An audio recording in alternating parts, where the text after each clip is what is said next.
La reducción del universo a un solo ser, la dilatación de un solo ser hasta Dios. Esto es el amor. El amor es la salutación de los ángeles a los astros. Qué triste está el alma cuando está triste por el amor. Qué vacío tan inmenso es la ausencia del ser que llena el mundo. Oh, cuán verdadero es que el ser amado se convierte en Dios.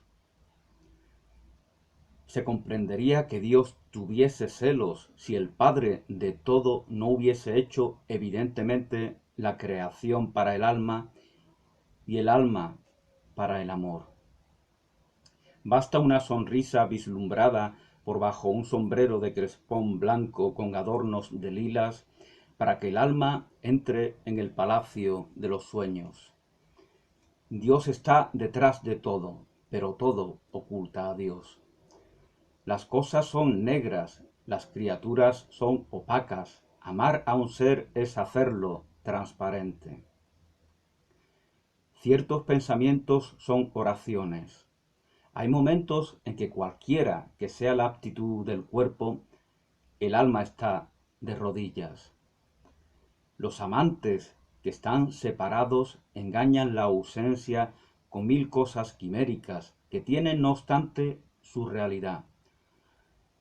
Se les impide verse, no pueden escribirse, pero tienen una multitud de medios misteriosos de correspondencia. Se envían el canto de los pájaros, el perfume de las flores, la risa de los niños, la luz del sol, los suspiros del viento, los rayos de las estrellas, toda la creación. ¿Y por qué no?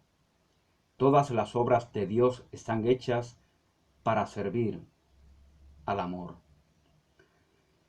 El amor es bastante poderoso para emplear a la naturaleza entera en sus mensajes. Oh primavera, tú eres una carta que yo le escribo. El porvenir pertenece más al corazón que a la inteligencia.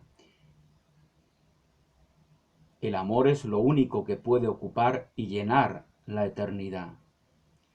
El infinito necesita lo inagotable. El amor es una parte del alma misma, es la misma naturaleza que ella, es una chispa divina. Como ella es incorruptible, indivisible, imperecedero, es una partícula de fuego que está en nosotros, que es inmortal e infinita, a la cual nada puede limitar ni amortiguar. Se la siente arder hasta en la médula de los huesos y se la ve brillar hasta en el fondo del cielo. Oh amor, adoraciones, deleite de dos almas que se comprenden, de dos corazones que se cambian uno por otro, de dos miradas que se penetran. Vendréis a mí, ¿no es verdad, felicidades? Paseos de dos solos en la soledad, días benditos y resplandecientes.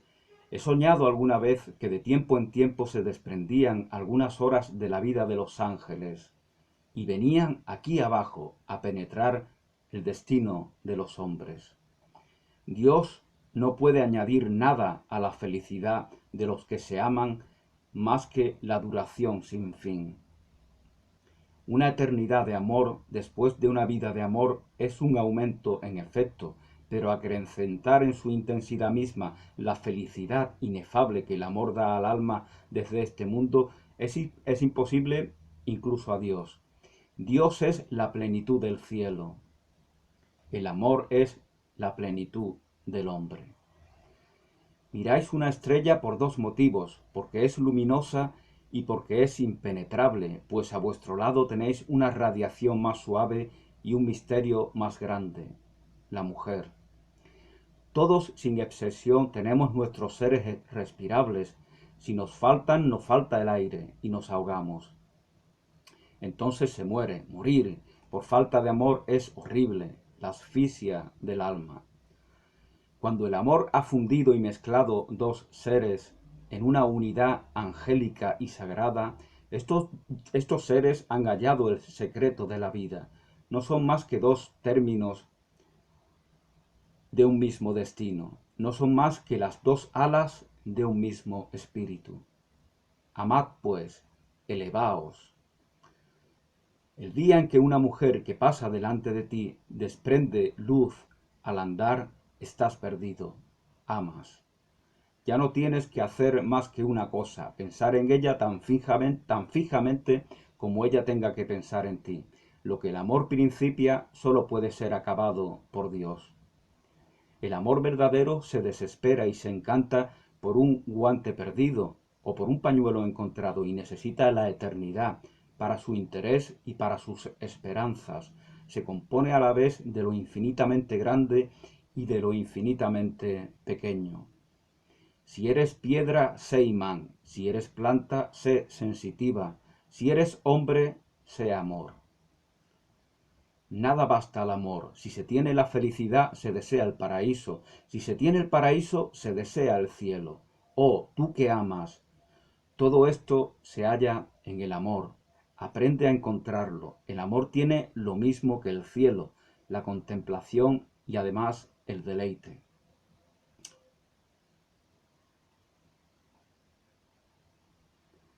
El amor tiene cosas de niño, las otras pasiones tienen pequeñeces. Despreciemos las pasiones que empequeñecen al hombre. Honremos las que la hacen niño. Despreciemos las pasiones que empequeñecen al hombre. Honremos aquellas pasiones que lo hacen niño. Me sucede una cosa extraña, ¿sabéis cuál? Estoy en la noche, hay un sol que al irse se ha llevado el cielo. Oh, estar echados juntos en la misma tumba, con las manos enlazadas, y de tiempo en tiempo en las tinieblas acariciarnos suavemente un dedo, esto bastaría a mi eternidad. Los que padecéis porque amáis, amad aún más. Morir de amor es vivir. Amad, una transfiguración sombría y estrellada se mezcla con este suplicio. Hay éxtasis en la agonía. Oh alegría de las aves, tenéis el canto porque tenéis nido. El amor es una respiración celestial del aire del paraíso. Corazones profundos, ánimos ilustrados, tomad la vida como Dios la ha hecho. La vida es una larga prueba, una preparación ininteligible para un destino desconocido. Este destino, el verdadero, principia para el hombre en el primer escalón de lo interior de la tumba. Entonces se le aparece algo y principia a distinguir lo decisivo, lo definitivo. Pensad en esta palabra. Los vivos ven lo infinito. Lo definitivo no se deja ver más que de los muertos. Los vivos ven lo infinito. Lo definitivo no se deja ver más que de los muertos. Mientras tanto, amad y padeced, esperad y contemplad. Desgraciado el que no haya amado más que cuerpos, formas y apariencias. Desgraciado aquel que solo ama cuerpos, formas y apariencias. La muerte se lo arrebatará todo. Por lo tanto, amad a las almas y las volveréis a encontrar. Amad a las almas y las volveréis a encontrar. He encontrado en la calle un joven muy pobre que amaba. Llevaba un sombrero viejo, una levita usada, con los codos rotos. El agua penetraba en sus zapatos y los astros en su alma. Qué gran cosa es ser amado, pero más aún es amar. El corazón se hace heroico a fuerza de pasión. Solo se compone de lo más puro, solo se apoya en lo más grande y elevado. En él no puede germinar un pensamiento indigno como no puede germinar una ortiga en un ventisquero. El alma elevada y serena, inaccesible a las pasiones y a las emociones vulgares, que domina las nubes, las sombras de este mundo, las locuras, las mentiras, los odios, la vanidad, la miseria, habita el azul del cielo y no siente más que las conmociones profundas y subterráneas del destino. Como las cimas de las montañas sienten los temblores de tierra. Las cimas de las montañas sienten los temblores de tierra como algo muy lejano, ¿no? Pues de la misma manera, dice Víctor Hugo, sienten aquellos que se elevan a las alturas a las cuales los lleva el amor, de esa misma manera sienten las bajas pasiones terrenales ellos en esas cumbres. Si no hubiera quien amase, se apagaría el sol. Bueno, pues en este texto podemos ver el romanticismo pleno y en todos los sentidos del gran Víctor Hugo, ¿no?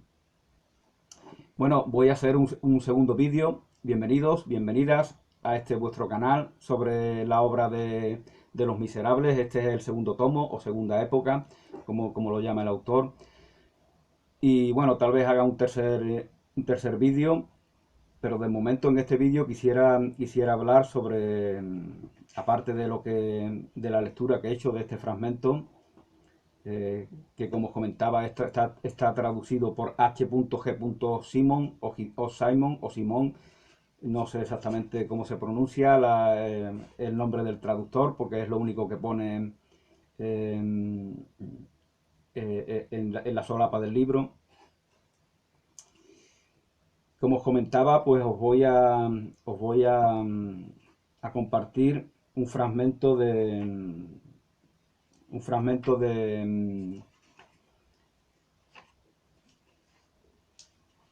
Los Miserables, concretamente uno de los apartados titulado El Calé. Bueno, así es como él le titula, ¿no? O El Caló, mejor dicho, El Caló.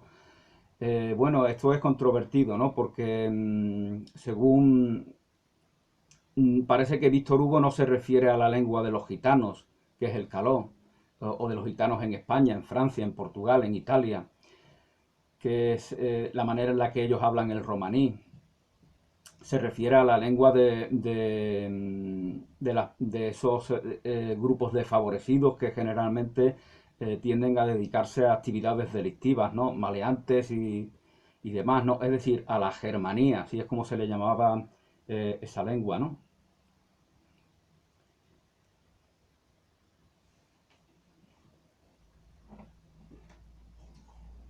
Tengo aquí un libro del profesor Pedro Manuel Payán Sotomayor sobre el habla de Cádiz, en el cual él en un apartado nos habla de algunas palabras que vienen del caló, ¿no? Y que usamos en el habla de Cádiz, que también se usa pues en el habla de otros lugares de hispanohablantes, ¿no? Por ejemplo, caló significa gitano, ¿no? O calé. Bulo es una palabra muy conocida, muy actual, como todos sabemos, pues viene también de la lengua caló, de la lengua de los gitanos. Camelo es otra palabra, camelo, camelar es querer, camelamos naquerar, queremos hablar. Currelo, trabajo, otra palabra que viene del gitano. Canguelo es miedo, ¿no? Igual que gindama, gachí, gachó, gaché, mujer, hombre, chivato, otra palabra que desgraciadamente sí es muy habitual. Pues también viene del gitano. Jamar, que es comer.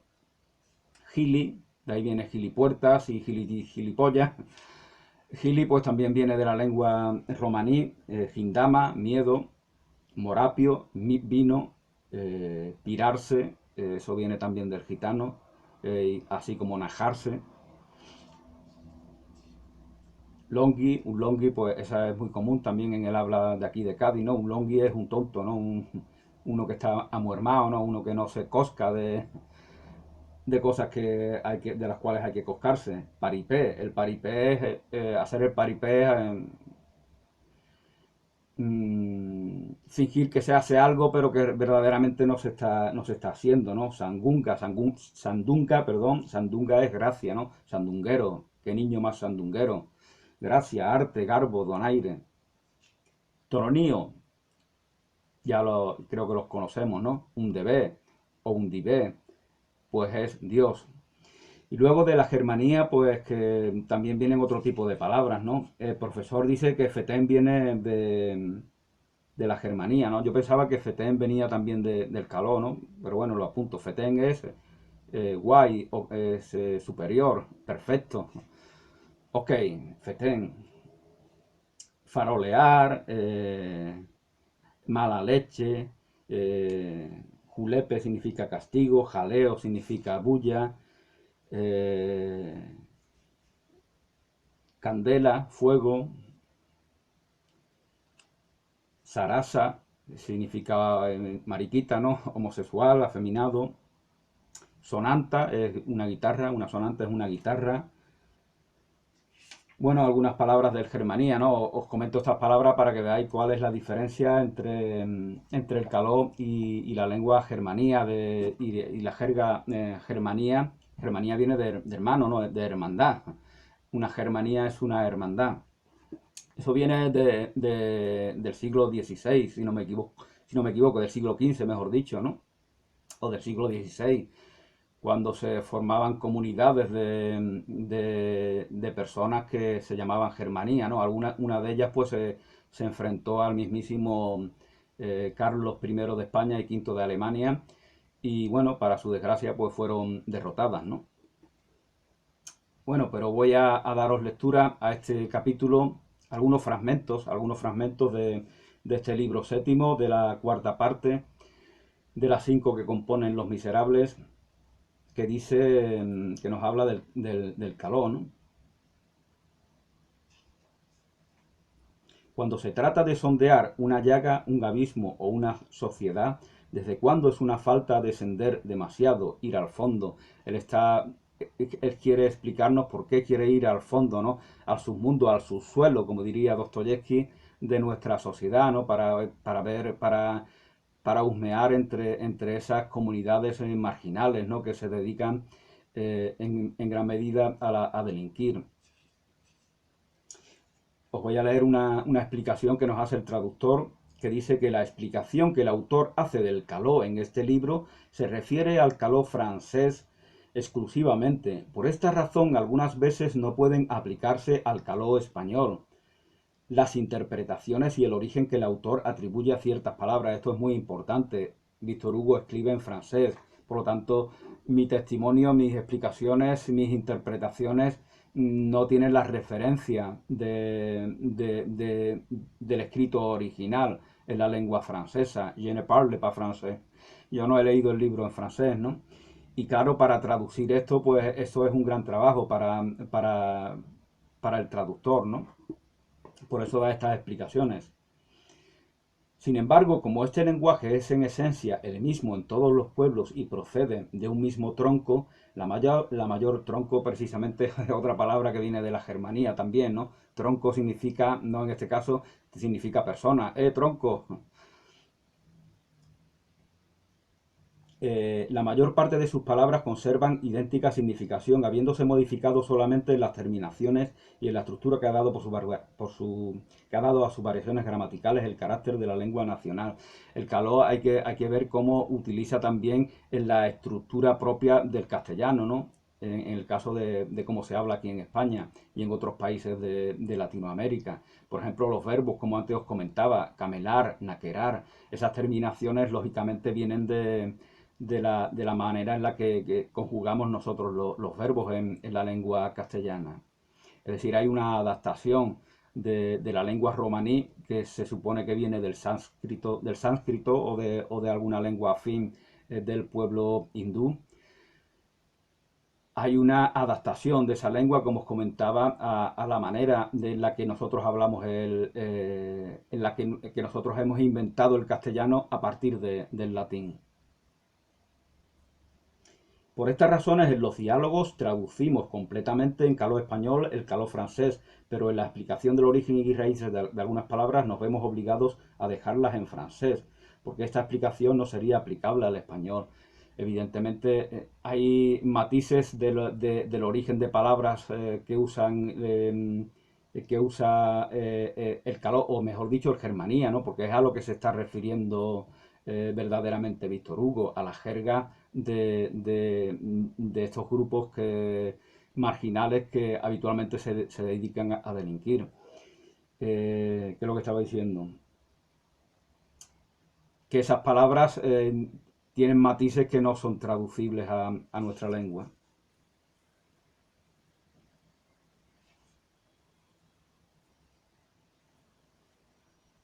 Bueno, voy a leeros lo que nos dice Víctor Hugo.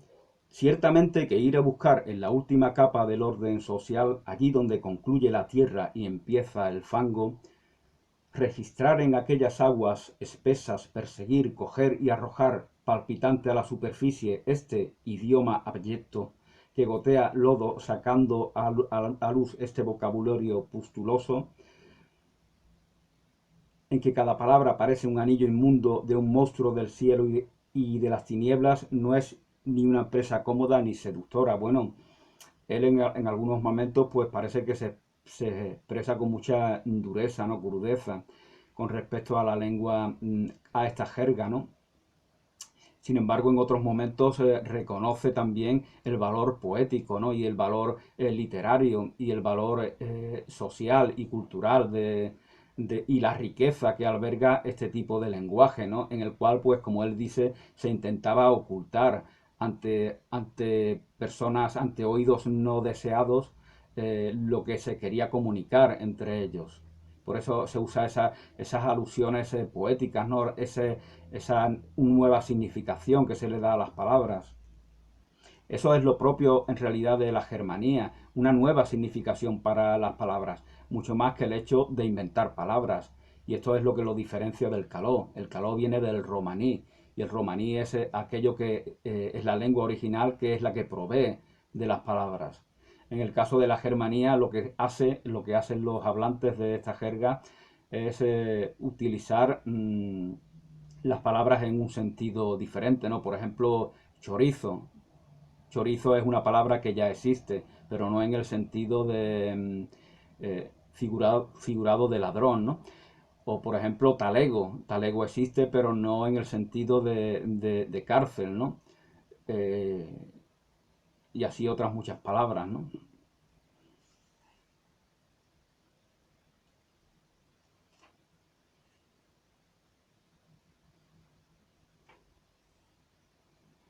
Estudiar las enfermedades y las deformidades sociales y designarlas para curarlas no es una necesidad en que se permita la elección.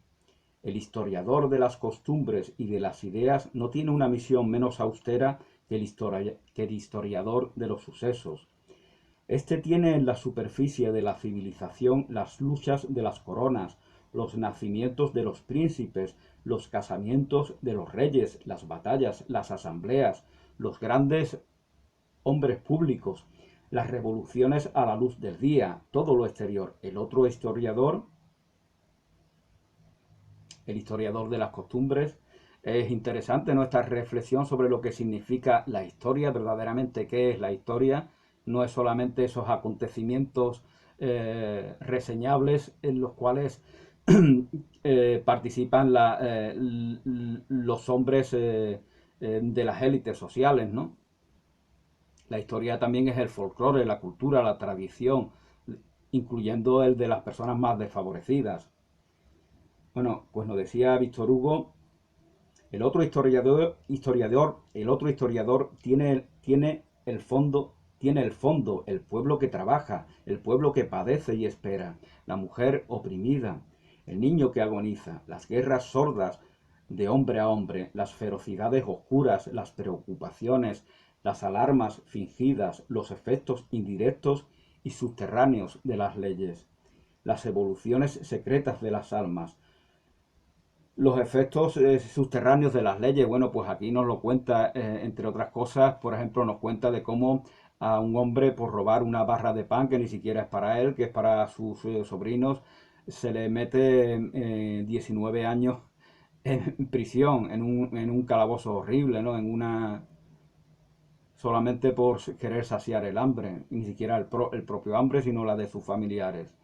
Entonces, esa crueldad es increíble, ¿no? Que eso pueda seguir existiendo después de la Revolución Francesa, después de los grandes hombres, de los grandes pensadores, de las grandes ideas del siglo XVIII, de esa Francia revolucionaria.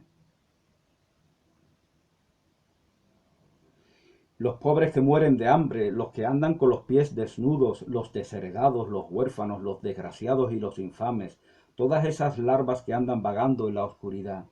Le es necesario descender a este historiador, le es necesario descender con el corazón lleno de caridad y de severidad a un mismo tiempo, como un hermano y como un juez, hasta esas casamatas impenetrables en que se arrastran confundidos los heridos y los que hieren, los que lloran y los que maldicen, los que ayunan y los que devoran, los que sufren el mal y los que los cometen.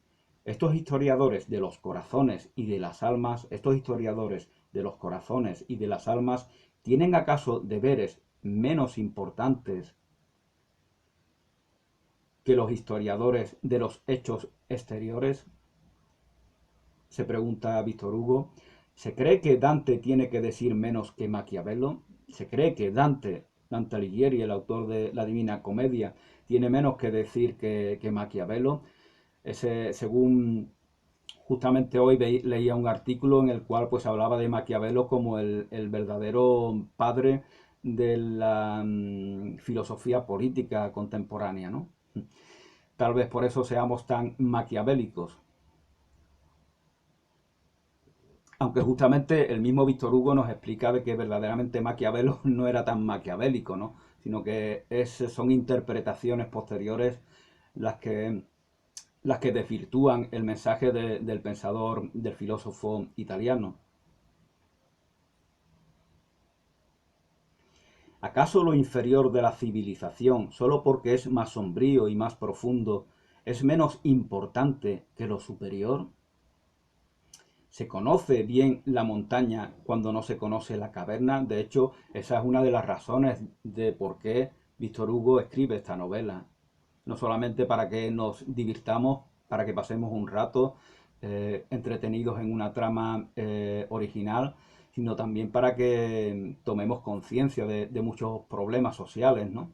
que él denuncia. Esa es la grandeza de muchos escritores del siglo XIX, como comentaba en el vídeo anterior, ¿no? De Dostoyevsky, de Tolstoy, de Dickens, no sé, de las hermanas Bronte también, por ejemplo, en la novela de Jane Eyre.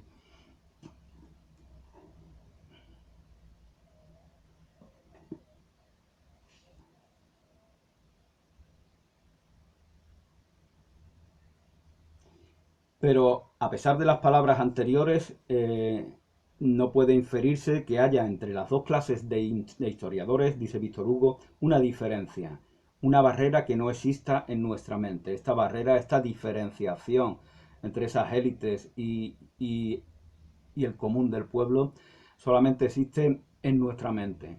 Nadie puede ser buen historiador de la vida patente, visible, alumbrada, pública de los pueblos, si no es al mismo tiempo y en cierta magnitud historiador de su vida profunda.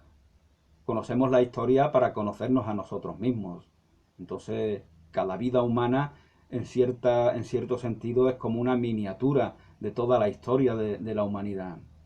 Entonces hay una relación entre lo uno y lo otro, ¿no? Es como esos dos infinitos del cual nos hablaba Víctor Hugo en el vídeo que hice anteriormente, ¿no?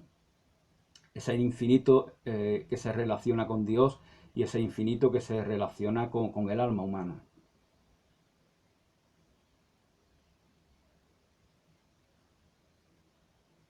Nadie es buen historiador de lo interior si no sabe, siempre que sea necesario, ser historiador de lo exterior, tanto lo uno como lo otro, ¿no? Entonces, historiador de lo exterior y de lo interior verdaderamente es una diferenciación artificial. Lo correcto es ser ambas cosas. La historia de las costumbres y de las ideas penetra la historia de los sucesos y recíprocamente. La historia de las costumbres y la historia de las ideas penetra la historia de los sucesos y recíprocamente. Son dos órdenes de hechos diferentes que se corresponden, que se encadenan siempre y se engendran mutuamente con frecuencia. Todas las líneas de la providencia, providencia con mayúscula, ahora hablaré de ello, todas las líneas que la providencia traza en la superficie de una nación tienen sus paralelas sombrías. pero claras en el fondo, y todas las convulsiones del fondo producen levantamientos en la superficie. Como la verdadera historia se introduce en todo, el verdadero historiador tiene que introducirse en todo. Bueno, os comentaba sobre la providencia. Este es un tema importante, ¿no? Es curioso, ¿no? Como Víctor Hugo se refiere a la providencia, es la presencia, la acción de Dios como algo muy cercano. Esto lo diferencia de un poco de la tradición anglosajona.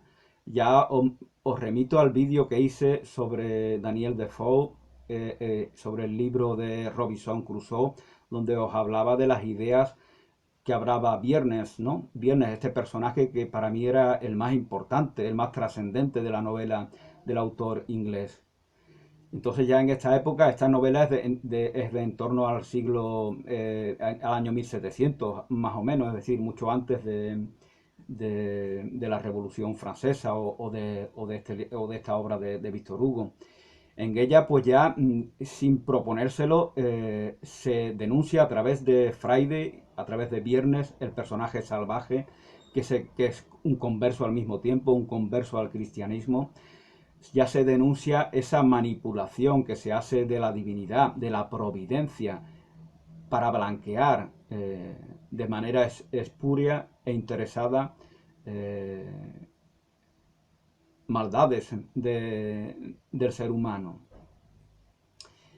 Sin embargo, en Francia, en la tradición francesa, parece ser que aún no se ha considerado esto, ¿no? Eso lo vemos en la novela, por ejemplo, de Alejandro Dumas, padre de El Conde de Montecristo, El Conde de Montecristo, la gran novela.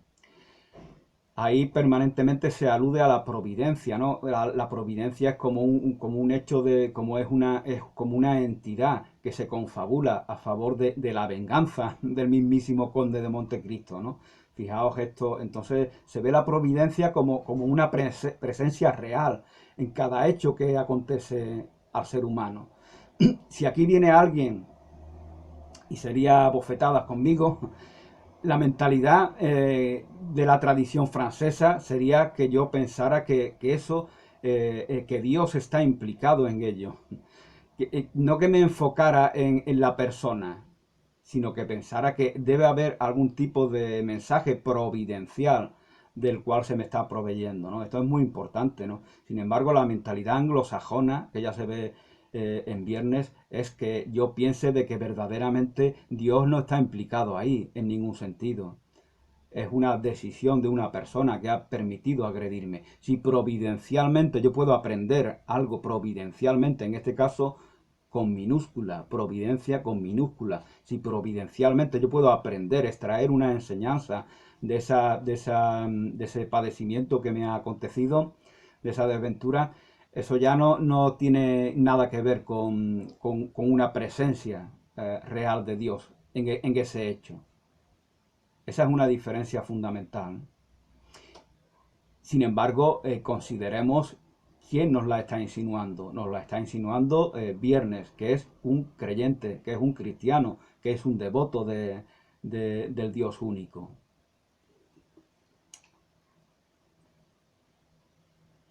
Bueno,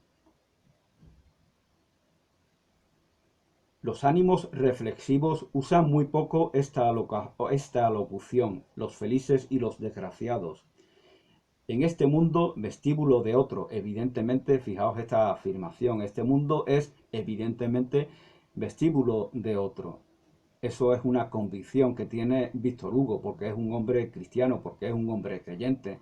También lo era Viernes, como antes os comentaba, ¿no? En este caso Viernes es un personaje de ficción, ¿no? Pero en cierto sentido Daniel Defoe proyecta sobre él o expresa a través de él pensamientos que muy posiblemente sean los suyos, convicciones, sentimientos que tal vez le pertenezcan a él. En este mundo, vestíbulo de otro, evidentemente no hay seres felices. En este mundo no hay seres felices. La verdadera división humana es esta, los luminosos y los tenebrosos. Bueno, esto me recuerda a la frase que creo que ya os recordaba en el vídeo anterior de de Borges, ¿no? La felicidad no es un baremo adecuado para calibrar el alma del ser humano, porque felices los crueles, los perversos, los codiciosos, los lujuriosos, los mentirosos pueden sentirse felices, como se pueden sentirse felices los cerdos que se revuelcan en sus heces, se han acomodado en eso y lo ven como un hecho gozoso, ¿no? Dentro de esa degradación a la cual se les ha llevado, ¿no? Por lo tanto, la felicidad no es un baremo adecuado para calibrar el alma humana. Y os comentaba en ese vídeo también que el verdadero baremo pudiera ser la mansedumbre, la paz interior. Y según Víctor Hugo, la verdadera división humana es esta: los luminosos y los tenebrosos. Hay seres que expresan luz y hay seres que viven en las tinieblas. Disminuir el número de los tenebrosos, aumentar el de los luminosos, tal es el grande objeto. Por eso gritamos: ciencia, ciencia. Aprender a leer es encender el fuego. Aprender a leer es predisponerse a conocer multitud de cosas que no podemos hacer si no aprendemos a leer. Fijaos que en esa época había millones y millones de personas en Francia, en España y en otros países de Europa que no sabían leer y ya tienen la posibilidad de acceder a un conocimiento importante para ellos gracias a la lectura. Porque la prensa es una revolución también, ya en algunas ocasiones lo he dicho, ¿no?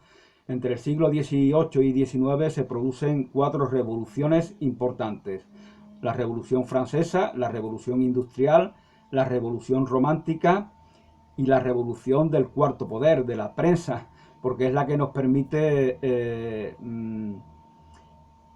ver la realidad social y política desde infinidad de perspectivas. Cuanto antes solamente había una perspectiva impositiva que imponía la jerarquía.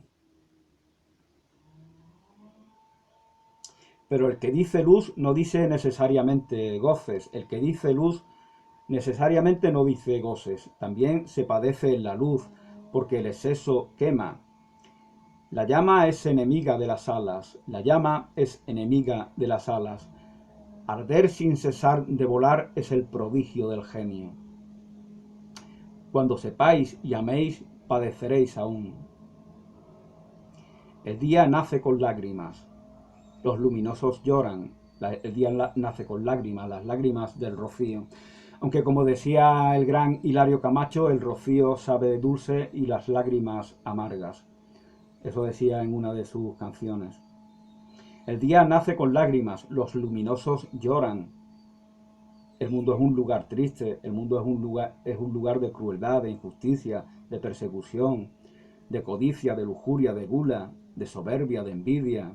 Por lo tanto, ¿cómo no llorar en este mundo? Es imposible saberse sensible, sensitivo, compasivo, empático, aunque no sea en una medida absoluta, saberse todo esto y no llorar, no estar triste, no estar dolido, no sentirse dolorido.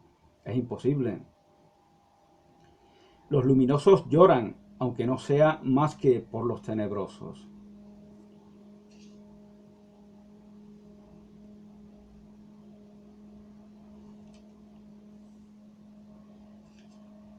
Bueno, y luego pues nos va lo que decía el traductor, ¿no? Nos va hablando de una serie de términos que se usan entre esa clase marginal que a veces se dedica a la delincuencia. Dice, por ejemplo, que en primer lugar hay que notar la creación directa de las palabras que constituyen el misterio de las lenguas. Pintar con palabras que tienen figura, aunque no se sepa cómo ni por qué, es el fondo primitivo de toda lengua humana. Es lo que podría llamarse el granito de su construcción. El caló abunda en palabras, ya os comentaba que se entiende que no se refiere al caló, sino a la lengua que hablan personas marginales. Evidentemente las comunidades gitanas que han padecido mucha marginación, pues a veces se han han convivido con esta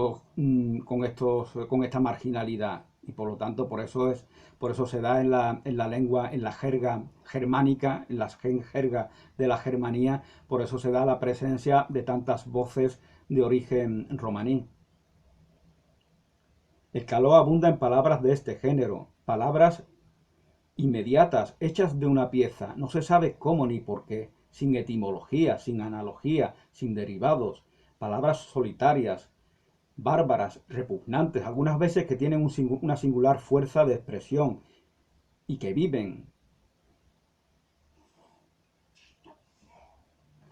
Evidentemente de aquí, de esta reflexión que hace Víctor Hugo, pues se desprende que no nos está hablando del caló que tiene su origen en esa lengua sánscrita, ¿no? Aunque decía el traductor en alguna de sus notas, fijaos lo curioso que dice: nosotros creemos que el caló viene del gitano y que el gitano es una lengua antiquísima, hablada, como la misma palabra lo expresa, por el pueblo egipcio. Esto se pensaba durante muchos siglos, se pensaba que los gitanos venían de Egipto, venían del viejo pueblo egipcio, y por lo tanto su lengua también venía de ahí. De ahí viene toda esa mitología, ¿no? Toda esa, la faraona, ¿no? Como llamaban a las flores, ¿no? El gran palo del gran faraón, ¿no? Todos esos elementos folclóricos que se da en el pueblo gitano y también en el flamenco, ¿no? Ahora parece ser que ya se sabe que vienen de la India los gitanos, ¿no? Y que su lengua pues también viene de la lengua de los hindúes. Nosotros creemos que el caló viene del gitano y que el gitano es una lengua antiquísima, hablada, como la misma palabra lo expresa, por el pueblo egipcio, la cual en las emigraciones de la raza que la conserva se ha ido modificando con arreglo al genio y a la estructura del idioma hablado en cada país donde se han extendido los gitanos, que están en Hungría, en Rumanía, en Inglaterra, en Holanda, en Alemania. En Alemania fueron asesinados cientos de miles de gitanos durante el nazismo. Desgraciadamente pues no se les suele recordar, no se suele recordar este genocidio.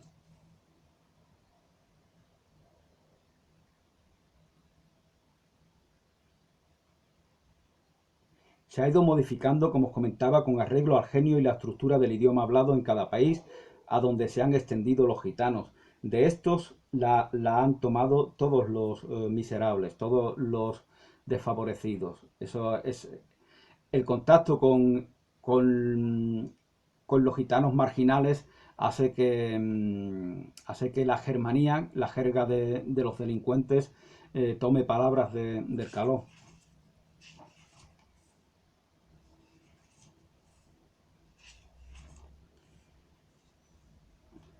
Bueno, pues nos dice también Víctor Hugo, en el siglo XVIII la antigua melancolía de esas tristezas clases se disipa, de esas tristes clases se disipan,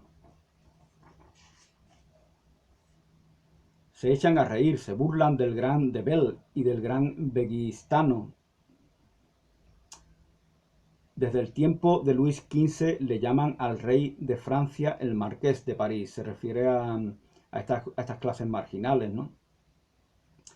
Ya están casi alegres. Una especie de ligera luz sale de estos miserables, como si la conciencia no les pesara nada. Porque Víctor Hugo tiene fe en el progreso y por lo tanto está convencido de que están un poco mejor todos esos miserables, a pesar de todas las cosas que denuncia en este libro. Está convencido de que vamos progresando hacia una realidad mucho mejor para todos.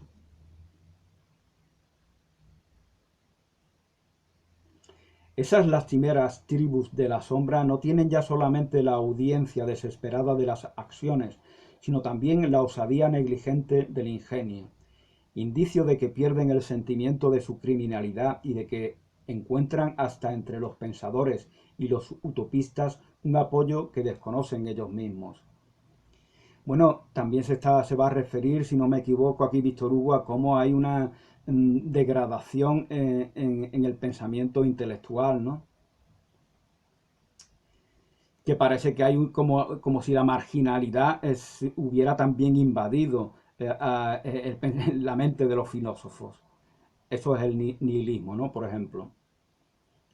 Indicio de que el robo y el pillaje principian a infiltrarse hasta en las doctrinas y en los sofismas, de manera que pierden algo de su fealdad, prestando una gran parte de ella a los sofismas y a las doctrinas, ¿no? Esto es como el ladrón de guante blanco, no deja de ser un ladrón, ¿no? Por muy elegante que sea, por muy ingenioso. Indicio, en fin, si no se distrae de esta corriente, de que se aproxima a una explosión prodigiosa. Detengámonos aquí un momento. ¿A quién acusamos? Al siglo XVIII, a su filosofía, no ciertamente. La obra del siglo XVIII es sana y buena. La obra del siglo XVIII es sana y buena. Detengámonos, no se nos malinterprete. Los enciclopedistas con Diderot a la cabeza, los fisiócratas con Turgot a la cabeza. Turgot parece ser que era un ministro de Luis XVI, ¿no? De corte liberal, a pesar de que Luis XVI pues tenía esa fama de represor absolutista que finalmente le llevó al cadalso, ¿no? Que le cortaron la cabeza con la guillotina durante el tiempo del terror. También, aparte de Diderot y de Turgot, menciona Víctor Hugo a Voltaire, a pesar de que hace su crítica en algún otro fragmento. Filósofos como Voltaire a la cabeza, utopista como Rousseau a la cabeza. Son las 4 legiones sagradas para él, Diderot, Turgot, Rousseau y Voltaire. Todos ellos, si no me equivoco, fallecieron un poco antes de la Revolución Francesa. Todos estos, dice Víctor Hugo, son las 4 vanguardias del género humano dirigiéndose a los 4 puntos cardinales del progreso. Diderot a lo bello, Diderot a lo bello, Turgot a lo útil, Voltaire hacia lo verdadero, Rousseau hacia lo justo. Esta es la defensa que hace de estos pensadores, ¿no? Y en general del enciclopedismo y del pensamiento de la ilustración, ¿no? Pero a su lado, al lado de estos grandes filósofos, también estaban los sofistas, vegetación venenosa mezclada con el progreso saludable, cicuta en un bosque virgen, mientras que el verdugo quemaba en el atrio del Palacio de Justicia los grandes libros libertadores del siglo, escritores hoy olvidados, publicaban con privilegio del rey ciertos escritos extrañamente desorganizadores, ávidamente leídos por los miserables. Él nos afirma aquí de cómo la literatura también influye, porque hay muchos analfabetos, pero también hay otros que leen. Por lo tanto, una literatura pervertida, malintencionada, hace su efecto entre esas clases desfavorecidas. Algunas de estas publicaciones eh, patrocinadas, cosa singular, por un príncipe, se encuentran en la biblioteca secreta. Estos hechos profundos pero ignorados no eran desconocidos en la superficie. Algunas veces la oscuridad de un hecho constituye su peligro. Es oscuro porque es subterráneo. De todos los escritores, el que quizá ahondó en las masas la galería más insalubre fue Restif de la Breton, que sinceramente no lo conozco. Restif de la Breton, seguramente lo pronunciaré mal, ¿no? Y también nos habla de los bandidos, ¿no? Y os voy a leer un texto de los bandidos y con esto voy a poner término a esta charla. Dice Víctor Hugo, este trabajo común a toda Europa hizo más estragos en Alemania que en ninguna otra parte. Hizo más estragos, fijaos lo que luego acontecerá en Alemania, ¿no? En décadas y siglos posteriores, ¿no? Hizo más estragos en Alemania que en ninguna otra parte. En Alemania, durante cierto periodo, resumido por Schiller en su famoso drama Los bandidos, el robo y el pillaje se erigían en protesta contra la propiedad y el trabajo. Había una mitificación del delito, del crimen, incluso del asesinato, de la violación de mujeres, incluso en esa misma obra, si no me equivoco, de Schiller se hace una inconsciente apología de este tipo de crímenes. Fijaos que hablamos de Schiller, el autor de la letra del himno de Europa, el himno a la alegría, el poeta más importante de toda la historia de las letras alemanas, junto a Goethe, evidentemente. Se asimilaban ciertas ideas elementales, especiosas y falsas, justas en apariencias, absurdas en realidad, se envolvían en estas ideas, desaparecían en ellas en cierto modo, tomaban un nombre abstracto y pasaban al estado de teoría.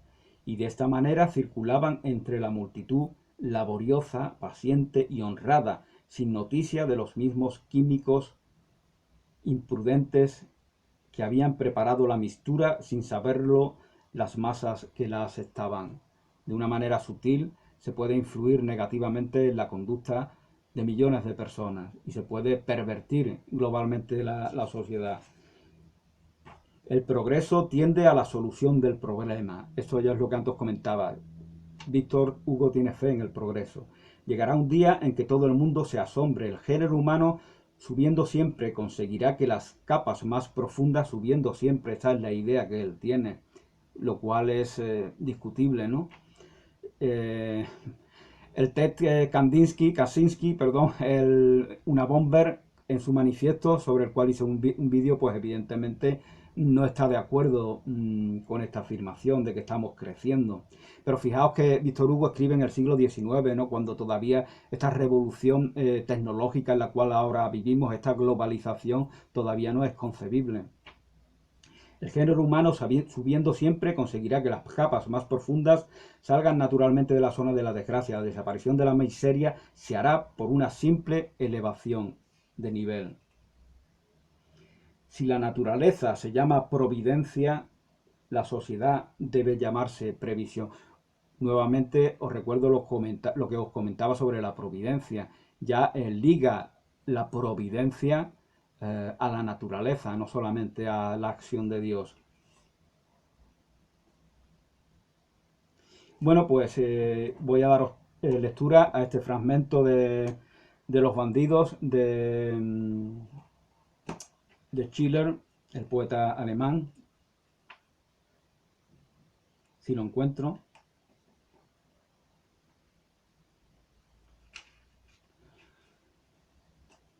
Robar, matar, el libertinaje, las pendencias, para nosotros son pasatiempo.